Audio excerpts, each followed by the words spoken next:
ప్రమాదం, రామ్మోహన్ నాయుడుపై ట్రోలింగ్, రాజీనామా డిమాండ్లు. గుజరాత్ రాష్ట్రం అహ్మదాబాద్ ఎయిర్పోర్ట్ సమీపంలో జరిగిన ఎయిర్ ఇండియా విమాన ప్రమాదం దేశవ్యాప్తంగా తీవ్ర ఆందోళనకు గురి చేసింది. ఈ దుర్ఘటనలో 269 మంది ప్రాణాలు కోల్పోయినట్లు తాజా గణాంకాలు చెబుతున్నాయి. ఈ ఘటనపై కేంద్ర పౌర విమానయాన శాఖ మంత్రి, టీడీపీ నేత కింజరపు రామ్మోహన్ నాయుడుపై సోషల్ మీడియాలో పెద్ద ఎత్తున ట్రోలింగ్ మొదలైంది. ఆయన రాజీనామా చేయాలంటూ విపక్ష వైసీపీ సహా పలువురు డిమాండ్ చేస్తున్నారు.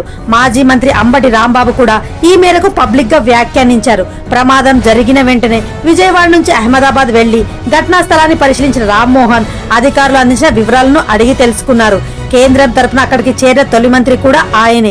అయితే ఈ పర్యటనకు సంబంధించిన వీడియోకు బ్యాక్గ్రౌండ్ మ్యూజిక్ జోడించి ఓ వీడియో రూపొందించి సోషల్ మీడియాలో పోస్ట్ చేయడంపై విమర్శలు వెల్లువెత్తుతున్నాయి.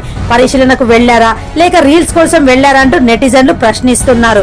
ప్రజాశాంతి పార్టీ అధినేత కేఏ పాల్ కూడా రామ్మోహన్ పై తీవ్ర విమర్శలు చేస్తున్నారు. ఆయనకు ఏవియేషన్ పై అవగాహన లేదని, బాధ్యత వహిస్తూ వెంటనే రాజీనామా చేయాలని డిమాండ్ చేస్తున్నారు.